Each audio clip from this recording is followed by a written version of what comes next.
Good morning, everyone. As we have started our according to the new syllabus second lesson of civics, and according to our old books it is third one, because the first lesson is taken away from the syllabus last year. It is constitutional design. संवैधानिक हमारा structure है, उसके बारे में हमने start किया था. And it was begin with the speech of Nelson Mandela, the former president of South Africa. उसकी स्पीच के द्वारा शुरू किया गया था. I fought against the domination of whites as well as the blacks. I chased for the idea of democratic rights. उसमें उन्होंने किस प्रकार बात की थी कि मैं डोमिनेशन किसी का नहीं चाहता, और must be equal in the society, सब बराबर होने चाहिए. और उस वक्त वहां शासन किसका था? यूरोपियंस का. द व्हाइट्स कलर के आधार पर व्हाइट भेदभाव था, और उसका नाम क्या था? अपार्टहेड. साउथ अफ्रीका में रंग भेद, हिंदी में इसको बोलते हैं रंग के आधार पर अंतर, कि whites were discriminating against other colours. जो व्हाइट्स थे यूरोपियन से, बाकी जो भी लोग थे, blacks, coloured as well as the Indians, उनके खिलाफ भेदभाव करते थे. वो वहां की व्यवस्था जिसके खिलाफ उन्होंने आवाज उठाई. महत्वपूर्ण ऑर्गेनाइजेशन कौन सा था अफ्रीका में इसके लिए? African national Congress. हमने ये भी देखा था. फिर उसके बाद हमने देखा 1964 में नेल्सन मंडेला जब लगातार इस प्रकार सरकार के खिलाफ आवाज उठा रहे थे कि इक्वलिटी शुड बी देयर, तो उसके बाद उनको जेल में डाल दिया गया था. लाइफ इम्प्रिजनमेंट वाज डिक्लेयर्ड, उनको उम्र कैद की सजा दी गई थी. And after 28 years of struggle he was freed from the jail और प्रिजन. 28 साल के बाद वो जेल से बाहर आए थे. अब ये सारी चीजें हमने पढ़ने के बाद देखा कि किस प्रकार एक लंबा संघर्ष किया गया, और उसके बाद एक नए संविधान की व्यवस्था की गई साउथ अफ्रीका में, जो कि बाकी देशों के लिए एग्जाम्पल बना. जहां बाकी देश उसका बहिष्कार करते थे साउथ अफ्रीका का, किसकी वजह से? बिकॉज ऑफ दैट अपार्टहेड, जो रंग भेद की नीति थी. मैंने एक छोटा सा एग्जांपल दिया था क्रिकेट का, कि 1992 को क्रिकेट से भी बाहर रखा गया था. आईसीसी के बहुत सारे जो मेंबर थे, इवन इंडिया वाज देयर, उन लोगों ने विरोध किया था इस टीम का, और अल्टीमेटली उनको मैच खेलने से रोक दिया गया था. 1992 के बाद व्यवस्था सही हुई, नया संविधान बना, इक्वलिटी स्थापित हो गई, उसके बाद वापिस टीम वापिस आई थी. अब हमारे पास इतनी सारी व्यवस्थाएं किस प्रकार है, हमने एक एग्जांपल. लेकिन why do we need a constitution? हमें संविधान की जरूरत क्यों है? सबसे अच्छा एग्जांपल तो हमने पहले ही पढ़ा साउथ अफ्रीका का. क्यों है संविधान की जरूरत? हमने वहां देखा the oppressor and the oppressed, जिन्होंने लोगों को दबाया भी, दमन किया, और जिनका हुआ था, जिनका दमन किया गया, जिनको परेशान किया गया, वो दोनों साथ है. किसके लिए? फॉर ए गुड सोसाइटी, एक अच्छा समाज, एक अच्छे समाज का निर्माण हो. उसके अंदर जो ओप्रेस्ड थे, यानी जो ब्लैक्स थे या कलर्ड थे, वो चाहते थे the majority rule must be there, कि मेजोरिटी के अनुसार शासन, डेमोक्रेसी का जो मुख्य सिद्धांत है, रूल बाय द मेजोरिटी, वो एस्टेब्लिश हो, उसकी स्थापना हो. They must have some rights, उनको कुछ अधिकार मिले, उसी के अनुसार शासन करें. दूसरी तरफ जो ओप्रेसर थे पहले, whites, they also want to safeguard their interest, वो चाहते हैं उनके हितों की रक्षा हो. Their property should be safe, उनकी जो प्रॉपर्टी संपत्ति है देश के अंदर वो भी सुरक्षित रहे. अब इन सारी चीजों के ऊपर अब दोनों ने मिलकर अगर इस प्रकार की व्यवस्था की, एक बार के लिए हमने मान लिया बोथ आर एग्रीड अपॉन, दोनों सहमत भी हुए. उसके बाद किसके लिए? On the base of right to equality, सबको बराबर का अधिकार होगा. डेमोक्रेसी की स्थापना होगी, कौन से सिद्धांत के साथ? 1 person 1 वोट इक्वल वैल्यू, कि प्रत्येक व्यक्ति को एक वोट का अधिकार होगा, हर वोट की कीमत बराबर होगी. जैसे भारत में है, चाहे तो वोट नरेंद्र मोदी डाले और चाहे वोट आपके पेरेंट्स डालें, it will be counted as 1. यानी आपके पेरेंट्स में आपके पिताजी ने जो वोट डाला, आपके फादर ने जो वोट डाला, नरेंद्र मोदी ने वोट डाला, काउंट तो एक ही होगा. यानी वोट सबका बराबर है. तो इसी प्रकार उन्होंने भी इसके ऊपर सहमति दी, चाहे ब्लैक से, चाहे व्हाइट से, कलर्ड थे, जितने भी वहां कम्युनिटी थी, उन्होंने किया कि व्यवस्था कैसी होगी, चुनाव होगा, सरकारें बनाने के लिए उसमें प्रत्येक व्यक्ति को वोट का अधिकार होगा. Some basic rights are given to the poor section of the society, जो गरीब वर्ग है, कमजोर वर्ग है, उसके लिए सब कुछ मौलिक अधिकार दिए गए. इसके ऊपर सहमति बनी. उसके साथ साथ जो मेजोरिटी में थे, कौन? ब्लैक, क्योंकि 3/4 पॉपुलेशन थी इनकी, 75% पॉपुलेशन इनकी थी साउथ अफ्रीका में. उन्होंने बोला था majority rule should not be absolutist, कि पूरी तरह ऐसा नहीं है कि अपने अनुसार नियम बनाएंगे, ऐसा भी नहीं होगा। The property of the minority will be safeguard, कि जो सुरक्षित उनकी संपत्ति है उनको सुरक्षित रखा जाएगा। लेकिन चलो हमने मान लिया, एक बार सहमति बन गई, अगर हमारे में से किसी के बीच में विवाद हो, एक बार बैठ के बात कर ली गई, what is the guarantee it will not happen again in the future, लेकिन इस चीज की गारंटी वैसी व्यवस्थाएं आगे नहीं होंगी। यानी आज हमारे बीच में सहमति बनी, कुछ समय के बाद वापस ऐसा भी तो हो सकता है कि नहीं, ऐसा कुछ नहीं है।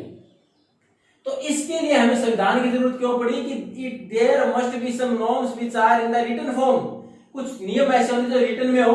जैसे हम गेम खेलते हैं, हर गेम में कुछ नियम होते हैं। अब क्रिकेट का मैंने एग्जांपल अगर वापस ले लें तो उसमें लिखा होता है if you are caught in front of the stump even the ball hit your any body part, किसी भी शरीर के हिस्से पर लगे, लेकिन उस स्टंप को अगर हिट करती हो, स्टंप को कवर कर लेते हैं आप। Even you have observed one Sachin Tendulkar was given LBW when the ball stuck to his helmet. एक बार स्टीव बकनर अंपायर थे, उन्होंने एलबीडब्ल्यू दे दिया सचिन तेंदुलकर जब वो बॉल को डक करने के लिए नीचे बैठ गए, तो उनकी स्टंप कहां लगी, बॉल उनके हेलमेट पर लगी थी। यानी एक नियम है क्रिकेट का कि अगर अंपायर को लगता है कि बॉल स्टंप पर लगती और बिना बैट के बैट्समैन के द्वारा उस बॉल को किसी भी प्रकार से रोका गया है, चाहे वो पैड पर लगे चाहे वो उसके हेलमेट पर लगी, और एलबीडब्ल्यू दे दिया गया, लेग बिफोर विकेट, यानी वो स्टंप को रोकने का प्रयास कर रहा था। तो उस प्रकार के कुछ नियम हो, उन नियमों को सब माने, सभी मानते भी हैं कि इस प्रकार हर गेम में कुछ नियम होते हैं कि फाउल कौन सा होगा, किस प्रकार पॉइंट्स अपॉइंट किए जाए, पॉइंट्स दिए जाएंगे। तो इस प्रकार हर चीज के नियम, उसी प्रकार देश चलाने के लिए तो नियम हो, और वो नियम कैसे हो, एवरीवन इज एग्रीड अपॉन, कि सब उसके ऊपर सहमत भी हो। जैसे गेम के नियम होते हैं, दोनों टीमें सहमत होती हैं, तीन टीमें खेलती हैं, सब सहमत होती हैं कि हाँ ये नियम सबके लिए बराबर है। वैसे तो उसके अंदर लिखा गया पूरी सोसाइटी को चलाने के लिए, समाज को चलाने के लिए, उसके ऊपर भी तो सब सहमत हो। इस प्रकार के हमें संविधान की जरूरत क्यों है, सबसे बड़ा तो उस विश्वास को बनाए रखने के लिए। हर समाज के अंदर हमारे यहाँ कुछ न कुछ डाइवर्सिटीज होती हैं, जैसे भारत में धर्म के नाम पर है, जाति के नाम पर है, भाषा के नाम पर है, संस्कृति के नाम पर है। तो हमारे कितनी सारी डाइवर्सिटीज है, इसी प्रकार लगभग हर देश के अंदर कुछ न कुछ डाइवर्सिटीज होती हैं। अब उनके अंदर ट्रस्ट, विश्वास बनाए रखना किसके द्वारा जरूरी है, एक बार बोलने से विश्वास नहीं होता, हो सकता है उस विश्वास को दूसरे के द्वारा तोड़ दिया जाए। अगर उसको रिटन फॉर्म हो, and the power of law is given behind that, और कानून की ताकत उसके पीछे दे दी जाए कि अगर आपके खिलाफ कोई गलती, someone going to violate those norms और लॉज, देन ही और शी मस्ट बी पनिश्ड, उसको सजा मिलेगी। तो ऐसी गारंटी हो कि भविष्य में ऐसा नहीं होगा, तो उसके लिए संविधान की जरूरत है। हर जगह डाइवर्सिटीज है, एक कॉमन फॉर्म सब मिले, सहमत हो कुछ नियमों के बारे में, समाज को अच्छे से स्थापित करने के बारे में सहमत हो, और उन सारी चीजों को एक जगह लिख दिया जाए in written form, that could be followed in future, जो इनको क्या आगे पालन किया जा सके। तो वो क्या है हमारा संविधान। अब हम संविधान की डेफिनेशन देखें तो अब इजी हो गया आप लोगों के लिए कि हमारे यहाँ अलग अलग समुदाय के बीच विश्वास पैदा करने के लिए, उनके अधिकारों की रक्षा के लिए अगर कहीं कुछ लिख दिया जाए, सब लोग उसको मान लो संविधान। अब इंग्लिश में इसकी डेफिनेशन बताएं तो इजी हो गया आप लोगों के लिए। क्वेश्चन है क्या, it is a document which has a set of rules which are followed by everyone or on which everyone is agreed, according to which a country is governed. It is a set of rules according to which a country is governed. एक नियमों की ऐसी व्यवस्था जिसके द्वारा पूरा देश चलाया जाता है। यानी हमारे देश के लिए संविधान क्या है, संविधान के अंदर हमने कुछ नियमों का वर्णन किया है, हमने आर्टिकल्स बनाए हैं, उनके द्वारा वो सब पर लागू इक्वली होते हैं, सबके ऊपर बराबर लागू होते हैं, जिसके द्वारा पूरे देश की व्यवस्था चल रही है। It is a set of rules according to which the country is ruled or governed and everyone is agreed upon. उसके ऊपर लोग सहमत भी हैं। जब बनाया गया था उसके बाद if there is any need to change then the parliament has the right to amend. हालांकि संसद को अपने अधिकार दे दिया कि समय के अनुसार अगर कोई बदलाव की जरूरत है तो बदल सकती है पार्लियामेंट। ये है हमारा संविधान कि जहां नियम हैं इकट्ठे जिनको पूरा देश मानता है, जिसके द्वारा देश की व्यवस्था चलती है। और जरूरत क्यों है ये हमने साउथ अफ्रीका के एग्जाम्पल के द्वारा पढ़ा। अब देखो इसमें बेसिक 4 पॉइंट है कि क्यों जरूरत है। फर्स्ट है जनरेट डिग्री ऑफ ट्रस्ट, लोगों के बीच में विश्वास पैदा करता है संविधान। हमने शुरुआत में पढ़ा कैसे विश्वास पैदा करता है संविधान। संविधान विश्वास वैसे पैदा करता है if someone is going to violate the norms which are written in the constitution then we can approach to the judiciary, there is a procedure to ratify it. हमारे पास एक व्यवस्था दे दी गई, अगर संविधान के अंदर लिख दिया गया कोई उसका पालन नहीं करता है तो हमारे पास एक ऐसी व्यवस्था है तो उसका पालन कराए। तो इसके दौरान हमारे यहाँ समाज में अलग अलग ग्रुप के बीच समाज विश्वास पैदा हुआ क्योंकि रिटन फॉर्म में उसको कोई तोड़ नहीं सकता, तोड़ेगा तो उसकी पनिशमेंट होगी। वैसे अगर वर्बली बोला जाए तो विश्वास नहीं होता, हो सकता पता नहीं कब उसको ब्रेक डाउन कर दे। हम अपने words, we are not going to keep our words, हो सकता है अपनी हम बात न रखें, लेकिन संविधान में लिखित फॉर्म में तो लोगों के बीच में विश्वास पैदा होता है, डिग्री ऑफ ट्रस्ट। सेकंड देखो, संविधान के अंदर साफ साफ मेंशन होता है how the government will be constituted, सरकार बनेगी कैसे। आपने शुरुआत में पढ़ा, there must be election, everyone is equal, every person after a certain age has the right to vote and every vote has equal value। तो सरकार कैसे बनेगी, चुनाव होंगे, चुनाव में हमारे भारत की बात करें 18 साल से ऊपर के प्रत्येक व्यक्ति को वोट का अधिकार दे दिया गया। हर व्यक्ति के वोट की कीमत बराबर है, चाहे कोई भी व्यक्ति, चाहे अमीर गरीब, चाहे किसी भी धर्म का, किसी भी जाति का, कोई भी वोट डाले, वोट एक व्यक्ति का एक ही काउंट होगा। तो सरकार कैसे बनेगी, चुनाव होंगे, चुनाव के बाद जिसकी मेजोरिटी आएगी, जिस पार्टी की मेजोरिटी आएगी सरकार बना लेंगे।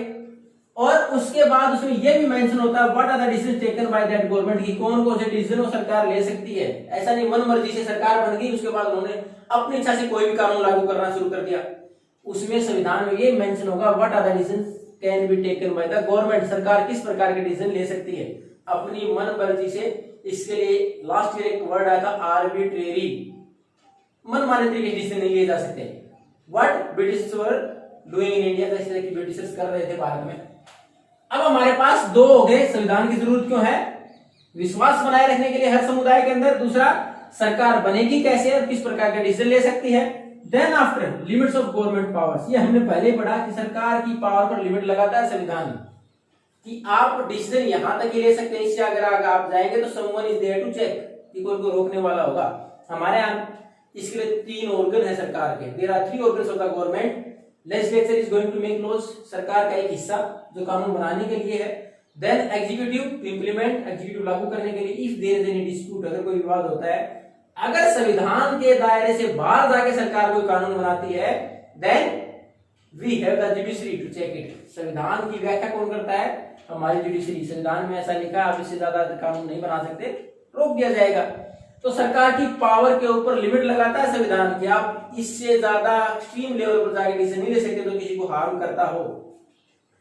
अब उसके बाद संविधान के अंदर दूसरी व्यवस्थाएं क्या है, rights of the citizen are mentioned. South Africa का एग्जांपल पढ़ा, दोनों ही समुदाय they were agreed upon some basic rights for human beings, लोगों के लिए वास्तविक, जैसे हमारे फंडामेंटल राइट्स दे रखे हैं कि right to equality, right to freedom of religion, cultural educational right, ये सारे हमारा क्या है कुछ बेसिक राइट्स हैं, वो भी संविधान में मेंशन होते हैं, जो कि किसी भी व्यक्ति के डेवलपमेंट के लिए और ultimately for the development of the country, किसी एक व्यक्ति का विकास होगा, स्वतंत्र तौर पर काम करेगा तो कहीं ना कहीं देश का भी डेवलपमेंट होगा, तो उसके लिए कुछ विशेष अधिकार दिए गए हैं, वो भी कहां मेंशन है, संविधान के अंदर। उसी के द्वारा हम we can challenge someone if someone is going to violate our rights.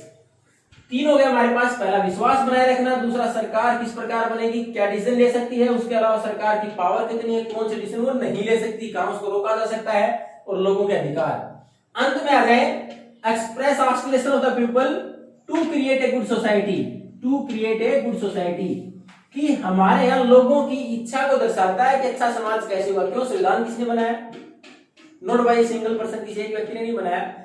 Representative from different section of the society, अलग अलग वर्ग से लोग थे, सबकी सहमति से कि समाज कैसा होगा, क्या समाज के अंदर अच्छा है, यानी गलत उसके लिए तो हमने कानून बना दिया, पनिशमेंट का प्रावधान कर दिया गया, provisions of the punishments were there. तो एक अच्छे समाज की इच्छा लोगों की जागृत होती है, किसी के द्वारा कि अच्छा समाज कैसा होगा, लोगों की इच्छा उसके अंदर रिफ्लेक्ट होती है कि उन्हीं चीजों को शामिल किया गया, क्या अच्छा है क्या बुरा, उसके अनुसार नियम बनाए गए। तो अच्छे समाज की स्थापना रिफ्लेक्ट कहां से होती है, संविधान के द्वारा, कि वहां के लोग किस प्रकार के संविधान को चाहते हैं, कैसी व्यवस्था होगी समाज की, समाज में क्या अच्छा है क्या बुरा रिफ्लेक्ट होता है सीधा संविधान के द्वारा कि किसके लिए क्या नियम बनाए गए हैं। तो ये था हमारे संविधान की जरूरत क्यों, उसके बेसिक 4 पॉइंट। अब इसमें एक कॉमन चीज और है कि it is not necessary that the country which has constitution is democratic. ऐसा कोई जरूरी संविधान हो उस देश को हम लोकतंत्र ही बोले। संविधान तो कोई भी, हमारे हर चीज के लिए, हर ऑर्गेनाइजेशन के लिए परिवार के भी नियम होते हैं कि कौन किसकी बात माने, किस प्रकार परिवार में चलाया जाए, किसी क्या जिम्मेवारियां होंगी, लेकिन इसका मतलब नहीं है लोकतंत्र हो। राजा भी अपना संविधान बना सकता है, इस प्रकार के नियम होंगे, लेकिन जरूरी नहीं हो लोकतांत्रिक हो। But every democratic country must have a constitution, लेकिन लोकतांत्रिक देश में संविधान होना जरूरी है।